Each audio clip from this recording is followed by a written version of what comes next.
So I'm going to show you now how it would look like when we start the lesson. So I've already inputted Pear Deck here, and I'm going to show you how to do that. But you would just hit Start Lesson when you're done inputting it, and it is going to bring you to this lesson mode. So it's student pace, what I talked about, who's great for our struggling students, right? Or students that maybe are ahead, right? They can move faster. Let's give them the student pace activity. But then there's the teacher pace activity where you are in control of the pace of moving the lesson. So I'm going to do instructor pace activity. And it's going to bring you to what your students see here. So it's launching our presentation.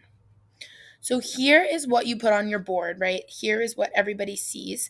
And you ask them to input this pin into their cell phone, their iPad, their Chromebook. It is compatible with anything that has Google.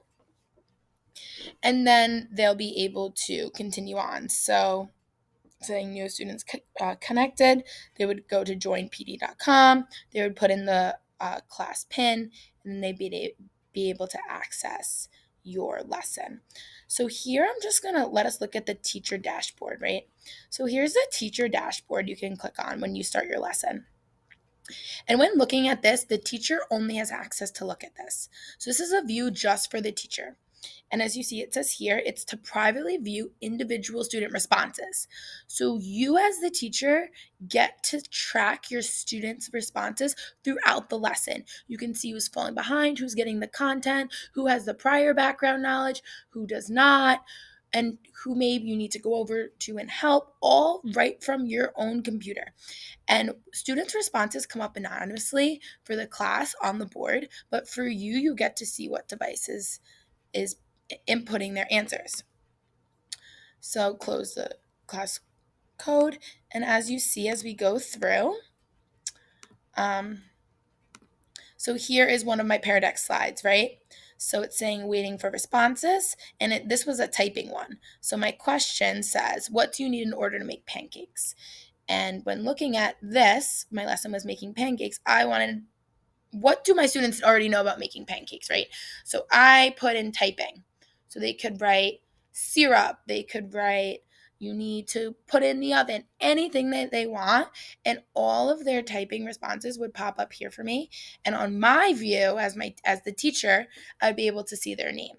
But their responses also can pop up onto the screen. So I could click show responses, and right here on the board now, in front of the classroom, everyone's responses popping up, but they're popping up anonymously. So nobody can judge each other on what they're saying. And it really takes off that pressure or that anxiety that some students have that they're going to say the wrong thing and then everyone's going to make fun of them, right? They raise their hand and they say the wrong answer and everyone, looks at them a weird way. There's none of that pressure here because they don't have to raise their hand. Nobody has to know where it's coming from, but the teacher knows, and that's really all that matters. So you can hide the responses, only you can see them. You really can do all that you want. And then here you can add a new prompt if you want, if that prompt is not working, and really just continue to differentiate as needed throughout the lesson. So I'm going to end this right here, and I'm going to end the session as if the session is done, and you can post it to your Google Classroom. You could generate takeaways, really anything that you want. So I'm really going to X this out, and I'm going to go back to my Google Slides.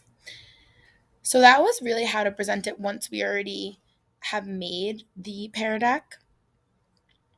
But I want to go into how do we make the Pear Deck, right? So that's what it's going to look like. That's the intriguing, engaging part. But now how do we make it? So here, what I did here is I just wrote a question. So my question was, what do you need in order to make pancakes, right? And I was like, and I looked at this choice box, and I thought that it would be best if students could write their own response.